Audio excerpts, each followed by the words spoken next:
lecimy na kemping i dlatego też zabieram Was ze sobą. Elia już tutaj wcina swój kimbab, dlatego że mój mąż wziął nam na drogę kimbab.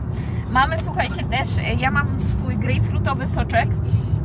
Ostatnio bardzo polubiłam, nie piję drugiej kawy, a za to drugi raczej soczek grejpfrutowy wchodzi jak złoto. Kimbab mam też taki, wiecie, tonkasy. Dzisiaj cała rodzina będzie jadła tonkasy. Dopiero co wyjeżdżamy z Busanu, więc jeszcze sporo czasu nam minie, zanim dojedziemy. Zapowiada się, że w ogóle 4 godziny będziemy jechać, więc będzie ciekawie.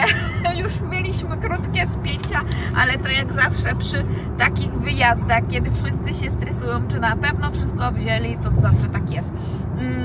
Pogoda dowiemy się później, ale z tego co kojarzę, to ma być tak 20-21 stopni, więc naprawdę zapowiada się pozytywnie, ale to wiecie, ostatnio ta pogoda nie tylko w Korei robi psikusy, ale też w Polsce, więc możemy się poczuć razem, posmucić się czasami na temat pogody ostatnio, co się dzieje. Dobra, my lecimy, nie będę Was tutaj zanudzała. A gdzie, dobra, no to może tylko powiem, gdzie jedziemy. Jedziemy do Yosu. Yosu ogólnie wydaje się bardzo ciekawym miejscem. Ja nieraz słyszałam o tym miejscu. Wiele osób opowiadało, że im się podobało w Yosu, więc liczę na to, że będzie fajnie. Dobra, koniec. Teraz już naprawdę koniec.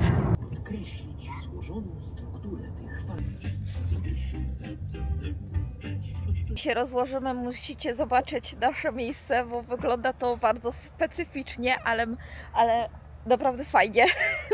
Jest ciekawie, no widok jest niesamowity, więc spójrzcie na to. Tadam! Tu mamy wejście.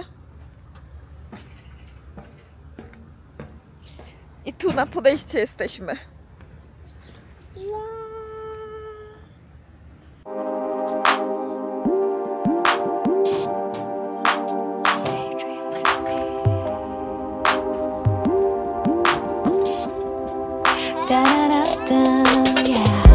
Lucky new day, it's a new era, it's a new me. Did you know me before the wave? Dobra, słuchajcie, ja idę podgrzać ryż, więc pokażę Wam, jak w ogóle wygląda ten kemping. To jak możecie teraz zobaczyć, jesteśmy na swoim podejściu. Schodzi się tutaj po takich schodkach. Pokażę Wam. Tu już jest mój mąż. Say hello! Cześć! Tak, robi nam grilla. Ja mówiłam, idę po ryż. Tutaj mamy nasz kemping i tak jak mówiłam, po schodkach wchodzimy. Na dole są jeszcze ludzie, oni mają większe takie kempingi, bo są większymi grupami. U nas jest 3, więc mamy małe i patrzcie jaki widoczek, no po prostu jest niesamowity. Jak rano wstaniemy, będzie wow, będzie wow.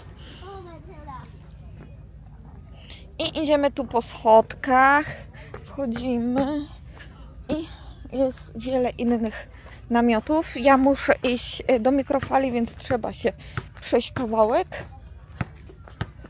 Tylko muszę się dowiedzieć, gdzie jest ta mikrofala. No i to jest cały kemping, to nie jest dużo.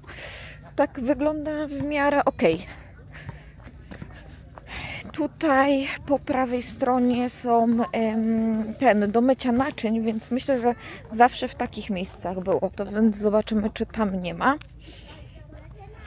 Mamy podłączenie do prądów, ładne drzewka. Myślę, że mamy najlepszą miejscówkę. Ładna pogoda w ogóle, zaczyna się rozchmurzać. Ma być jutro ładniej. I tak, i tutaj mamy takie zlewy do umycia garów, więc możemy tutaj swoje gary umyć, jeżeli potrzebujemy. Tutaj wrzucamy jedzenie do tego niebieskiego worka, a tu jest widać mikrofala. Więc można wrzucić ryż. A, miałam zobaczyć na ile podgrzewamy. Tu jest 2, to jest 2,30, a tu też 2,30. Tak właśnie jest, kiedy człowiek nie wie, gdzie jest jakaś nowa mikrofala i człowiek nie wie, jak ją obsługiwać. Właścicielów. Tam jest w ogóle plaża. Teraz właśnie widzę, że chyba jakaś plaża, jest taki podest. Wow. A tutaj w tym budynku za to są łazienki do kąpieli. Jedna z takich dla mnie niezrozumiałych rzeczy, na przykład nie możemy się kąpać po 22, raczej po 22 już ciepłej wody nie ma i rano mamy od 7 do 10, czyli też tylko i wyłącznie na 3 godziny i tylko i wyłącznie od 7 do 10 jest ciepła woda, a potem jest od 7 wieczorem do 22 też tylko i wyłącznie ciepła woda, więc tak sobie, no ale za to widoki nam wybaczam dzięki widokom. Muszę zobaczyć, jak tam wygląda, bo jestem ciekawa, co jest tam za tym domkiem, bo wygląda... To nie jest woda, to jest jakaś folia położona. Jezu, ale głupek ze mnie. Tam są w ogóle pola ryżowe całe. Niebezpiecznie się jedzie, bo jechaliśmy. To są takie małe, wąskie uliczki, gdzie nie da się minąć nikogo i najgorsze to jest to, że po jednej i po drugiej stronie są te pola ryżowe, przez co można wpaść samochodem. Mój mąż się bał. Only constant in life is change. Jump in the ocean once again. Don't be afraid to take my hand, 'cause life goes on all the same. Remember all the dreams we made, hands to reality. I wanna stay connected to everything.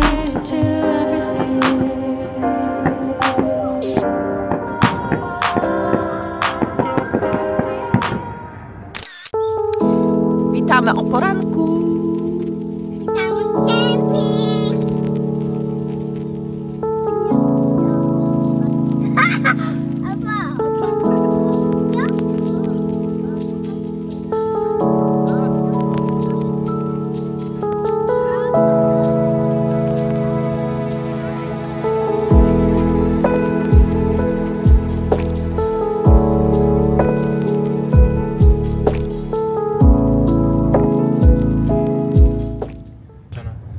Mam z tyłu trochę jęczy dupkę.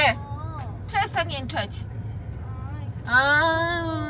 Za chwilę się przyjdzie ta klimatyzacja do ciebie. No zrobiło się bardzo fajnie, przyjemnie, cieplutko, więc mój synek troszeczkę gada, że mu za ciepło. Lecimy teraz na małą wyspę, taką chyba interesującą do zobaczenia. What is interesting in this Ongdo? Ongdo. They have dongbekgut flower. Flowers to see? Okay. Then we have mama tam kwiatki. Mówię po polsku, po angielsku.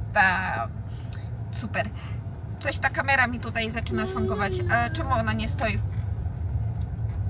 Wam jak w ogóle wygląda ta droga, o której wam wspominałam. Widzicie? Tutaj po lewej jest miejsce na sadzenie ryżu. Po prawej co prawda tutaj jeszcze jest spoczko, ale widzicie, takie miejsca tylko na jeden samochód. Trzeba bardzo uważać, żeby sobie krzywdy nie zrobić i nie wjechać tam w środek. Tu jest w ogóle tak wąsko. Wow. No masakra.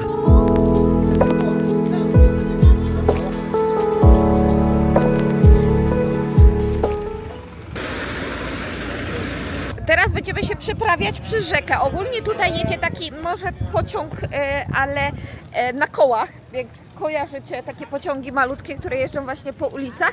A my będziemy się przeprawiać teraz przez most na piechotę.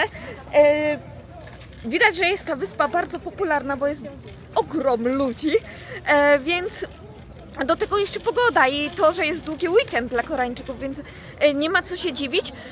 My przeprawimy się tam i pewnie będziemy się rozglądać. Można też wypożyczyć rowery. Widzę, że ludzie jeżdżą, są z koszyczkami, ale nie ma chyba miejsca, żeby dziecko mogło, takie Eliasz mógł, a rowerów takich malutkich też chyba nie ma, więc raczej będziemy podróżować na piechotę. Ten most to bardziej taki falochron, a nie most typowy, jaki możemy kojarzyć. Wyspa wydaje się malutka, bo to tam, jak zobaczycie z przodu, to nic wielkiego. Takie coś malutkiego, ale chyba teraz jest sezon na piękne kwiaty, a to wygląda tak. Tu jest airport.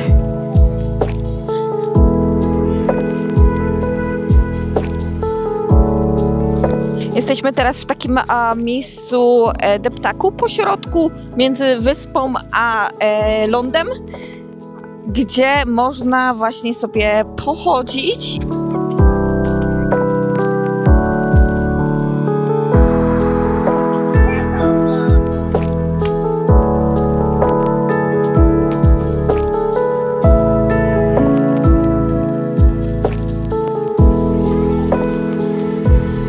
Czuję się trochę jak w Taejongdae, w Busan, dużo schodów, dużo chodzenia, taki nadmorski klimat. Jest troszkę ciężko. Nie spodziewałam się, że będziemy tyle po schodach chodzić. No, nie wiedziałam, że tyle po schodach będziemy schodzić, więc schodzić. To są dwa te tematy. Lecimy teraz w kolejne miejsce. Nie wiem, tutaj jest kolejne schody do zejścia, więc pewnie zrobię kroków dzisiaj 1 milion i na ten cały tydzień później nie będę musiała się ruszyć.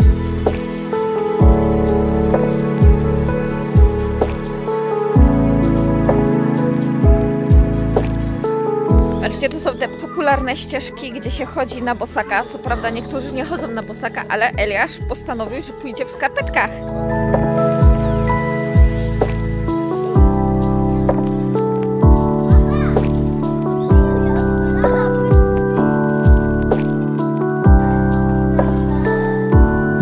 Dobra, wyszliśmy z latarni Lighthouse i teraz spacerujemy sobie tutaj dookoła. Jest dużo schodów i ogólnie takiego fajnego deptaka wokół tej wyspy, więc można sobie pochodzić, pooglądać ładne widoki. Ja zejdę chyba tutaj na dół, nie wiem, co mój mąż będzie chciał robić. Kolejne właśnie schody i za każdym razem jak się schodzi, coś ciekawego jest do zobaczenia, czy to widok, czy na przykład ta taka skalna co? Wnęka chyba? Skalna cave, ale nie wiem nie pamiętam jak to po polsku się nazywało. Cave. Muszę sprawdzić. Pewnie i tak mnie poprawicie, więc super. Tu nawet całkiem głośno, tu chyba statkiem można popłynąć, teraz mi się wydaje. Słyszeliście kiedyś o takim drzewie? Z przybliżenia, a wygląda to tak. Wow.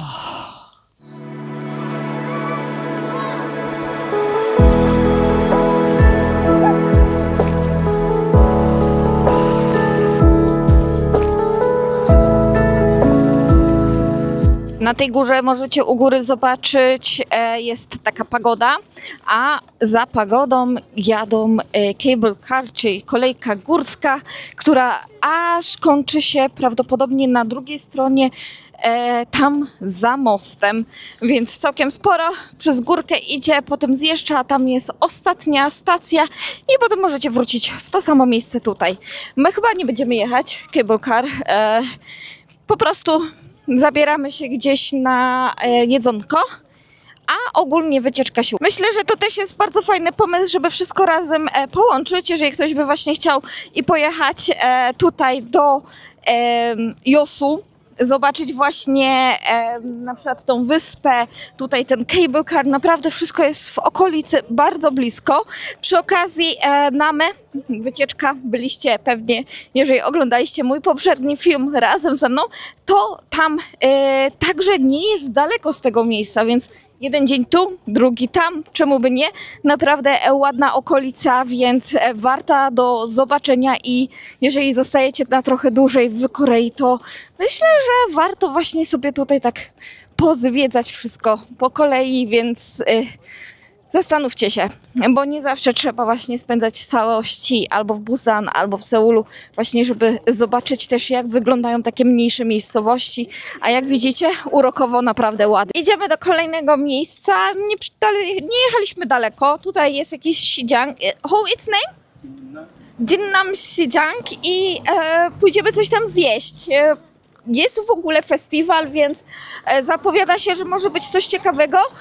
Był korek, więc zaparkowaliśmy troszkę dalej, więc to jest taki przykład nietypowej koreańskiej rodziny, bo raczej my większość Koreańczyków by się pchała do samego początku tylko i wyłącznie, żeby zaparkować jak najbliżej atrakcji, wręcz wjechałaby w tą atrakcję, tylko żeby było ci jak najbliżej. To właśnie tutaj jest takie to bardzo, bardzo widoczne i bardzo, bardzo, bardzo typowe u koreańskich rodzin, ale nie tylko, bo pary też wybierają te najbliższe miejsca. Oczywiście, jeżeli jest naprawdę, masz małe dziecko, które nie wiem, nie przejdzie daleko, to myślę, że warto coś znaleźć wcześniej, ale jeżeli masz zdrowe dwie nogi, to czemu by nie? Kawałek można się przejść. Ja mam taką zasadę, mój mąż jeszcze wcześniej to by się pchał do przodu i staliśmy czasami w ogromnych korkach, ale od dłuższego czasu, jak mu powiedziałam, że nie musisz jechać na sam środek atrakcji, to decydujemy się jednak podejść.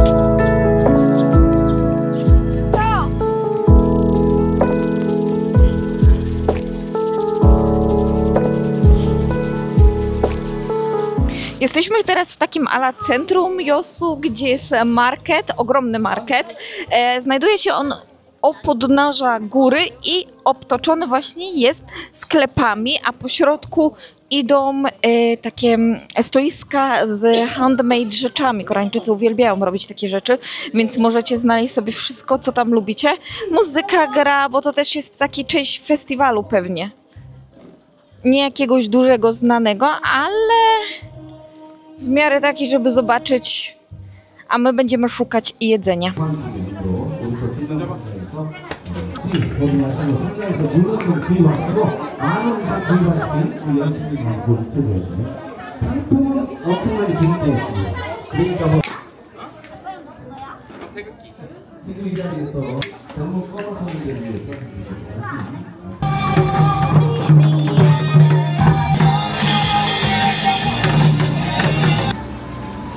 No tak jak wspominałam Wam, czego Polak by nie przeżył, długie kolejki, czyli patrzcie na to.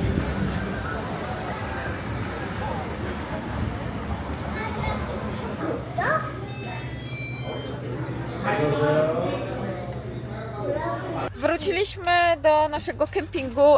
Troszkę się zawiodłam, wiecie co, po prostu już później nie nagrywałam. Załamałam się, dlatego że pierwszy raz trafiłam w taką restaurację, że ogólnie zupa była masakra. Raczej wiecie co, nie było tak źle, ale chodzi o to, że zamówiłam zupę za 16 000, a mięsa było tyle, co pies napłakał. Naprawdę było tak malutko, że byłam aż w szoku, że w ogóle tyle mogli dać za tyle pieniędzy. Mój mąż dużo tańszą zupę wziął, a było dużo więcej, więc smutno mi się zrobiło. Wróciliśmy do namiotu i będziemy sobie rozkładać się tutaj. Mieliśmy zaplanowane coś innego, ale też patrząc na to, że my dzisiaj jeszcze musimy dojeść to, co mamy w lodówce, to na taki nocny Pocha Market wybierzemy się innego dnia. Pewnie jutro zobaczymy, bo chcemy jechać jutro na dół wyspy i sprawdzić, co będzie na dole. No ale to już Wam wtedy dam znać, co i jak, a teraz zajmijmy się ogarnianiem. Raczej posprzątane my tutaj mamy, posprzątałam, ale trzeba po prostu przygotować już kolejny dzień.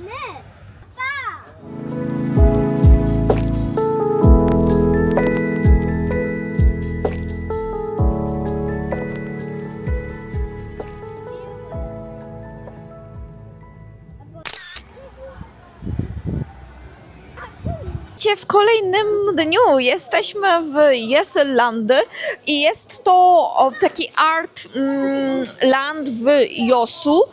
Znajduje się tutaj sporo ciekawych rzeczy, tak nam się wydaje, chociaż z niektórych nie będziemy korzystać, dlatego że jest tutaj koło, już Wam pokazuję, za mną z tyłu, ale jak możecie się domyśleć, za dużo nie będziemy widzieć, dlatego że jest mgliście dzisiaj, pogoda nam nie dopisała, chociaż jest ciepło. Pokażę Wam z bliska, jak wygląda. Bardzo fajny jest w ogóle, bo jest tak jakby nad przepaścią, więc widok musi być niesamowity, kiedy jest tutaj ładna pogoda. i nie jest tak mgliście. My chyba skorzystamy za to, słuchajcie, z kartów, czyli będziemy jeździć samochodzikami. Zobaczymy.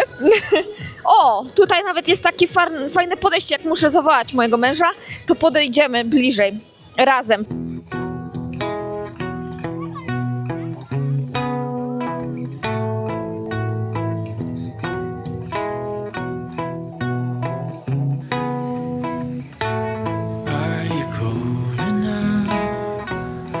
Is there someone else beside you? Left a left-hand side behind and let you down.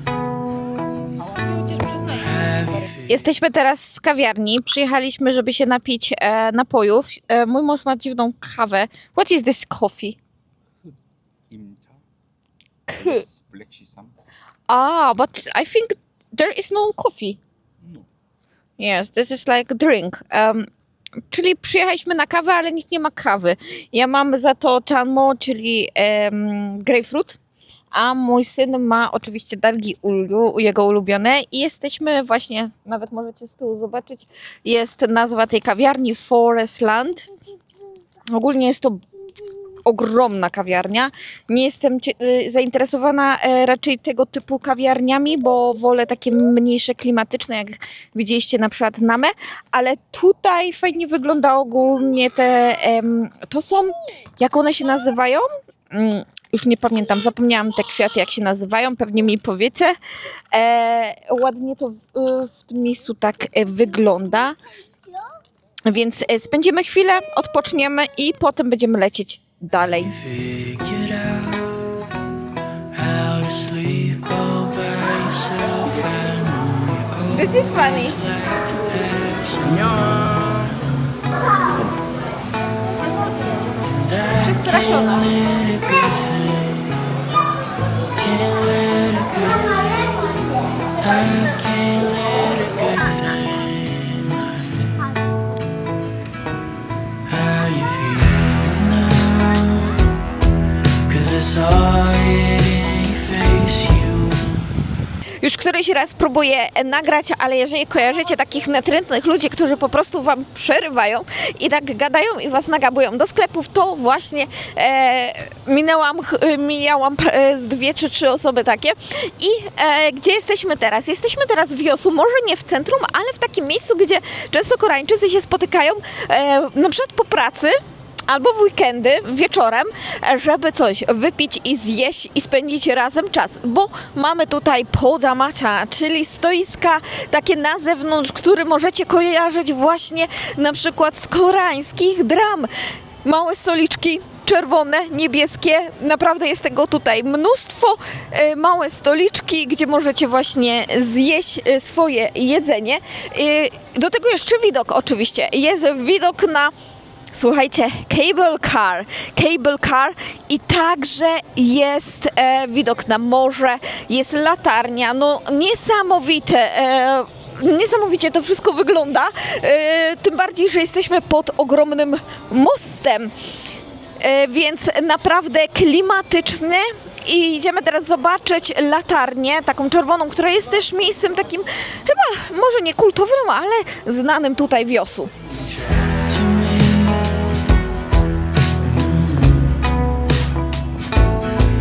and the world before me's turning. I'm afraid of what I'm learning.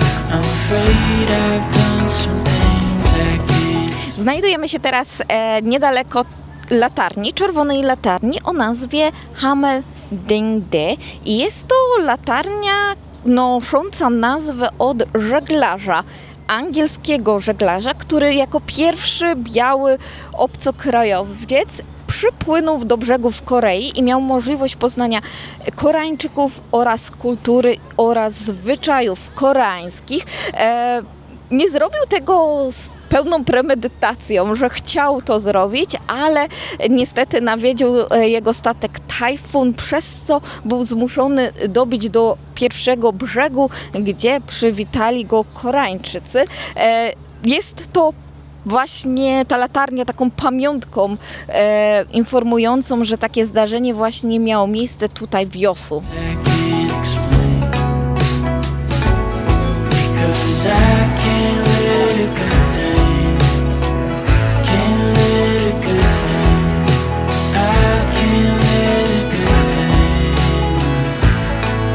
no, and I can't let a good thing, I can't let a good thing, no, I can't let a good thing.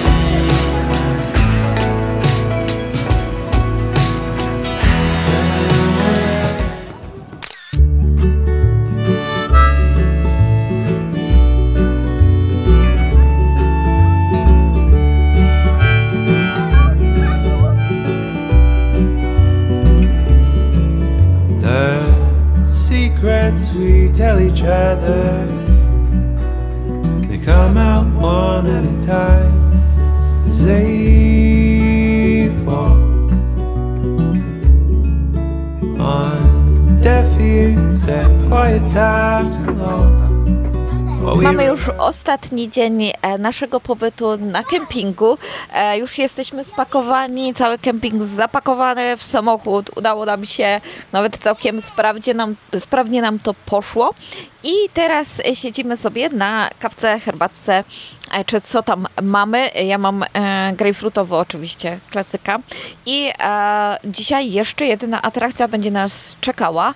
Myślę, że bardzo fajna, bo jeszcze nie miałam okazji jechać takim czymś tu w Korei. Chyba w Polsce też nigdy nie miałam okazji, chociaż słyszałam, że niejedną taką rzecz można zobaczyć w Polsce także. I jest to ten rail bike. Myślę, że kojarzycie, jeżeli powiem wam rail bike.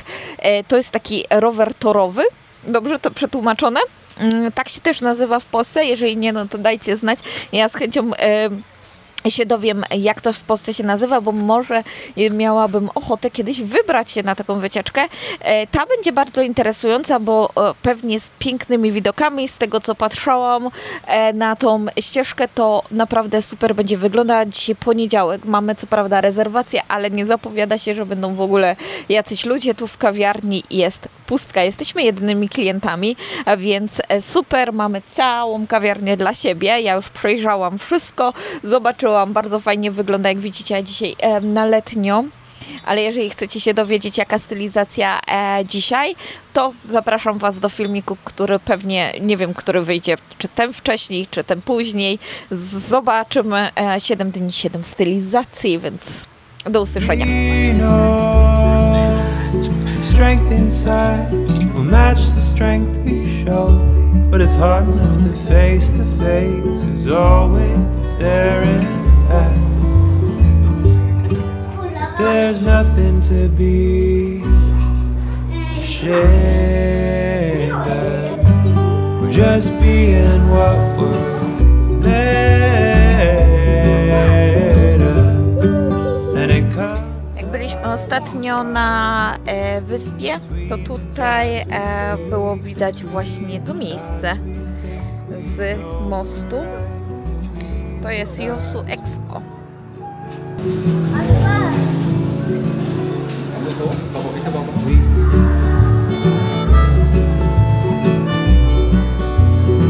Z tego miejsca można zobaczyć wyspę, na której byliśmy wczoraj. Bardzo fajne miejsce. Za całą naszą rodzinkę zapłaciliśmy 7 000, więc trzeba oczywiście zapłacić, ale myślę, że fajnie popatrzeć sobie, jak to wygląda. Tu w ogóle był silos i całe to expo było właśnie zrobione po starej firmie, która kiedyś tutaj funkcjonowała. No teraz, jak widzicie, nie ma jej i zorganizowane zostało to całe expo.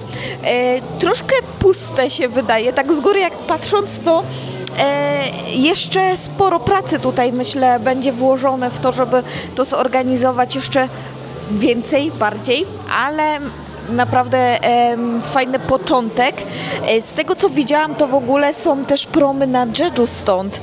Był prom Jeju, więc muszę się dowiedzieć, czy w ogóle pływają z tego miejsca, w jakich kwotach i czy w ogóle warto.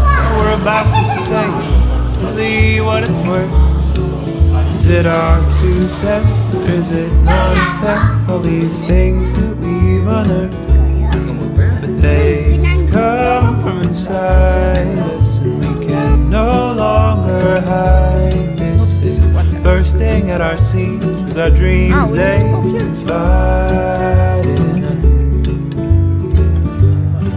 But there's nothing to be ashamed of. We're just being what we're made of, and it comes out in the quiet, between the times we speak, between the times we think we know we're right, between the times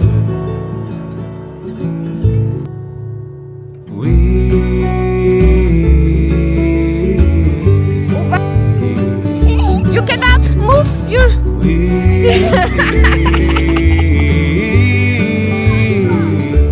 Elia! Good job. Drips away as I float off into the recesses of my brain, just searching for the last part of me that might still be the same. As I'm thinking of you and what we might have to go through, I come back down and I almost drown, and that's what you Wow. can hold to.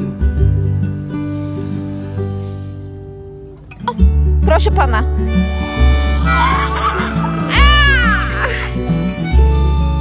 It was too easy! Opa! Jesteśmy właśnie w drodze do domu. Niestety musimy już kończyć. To już jest ostatnie chwile na naszym kempingu i chciałam na samo zakończenie porozmawiać właśnie na temat, czemu lubimy jeździć na kempingi. Może zainteresujecie się także tym tematem i będziecie może chcieli kiedyś spróbować sami jeździć na kemping. My naprawdę pokochaliśmy jazdę na kempingi. Jest to naprawdę fajne, ciekawe doznanie. Myślę, że chociaż raz warto spróbować i może zapytam się mojego męża, co on myśli, dlaczego on lubi jeździć na kempingi. Chris, maybe you will tell us why you like to go for camping. Okay. First, nature. Normally in city we have problem with air, like fine dust. So when I go camping, I enjoy the fresh air and the smell of trees. Forest. Yes, this is true. And we need to tell that it's green. Every time when we go somewhere for camping, it's around us a lot of green things like trees, some forest. Oh, of course, forest and trees is the same, but it's very green around us. It's true. Second, and what more? Wait.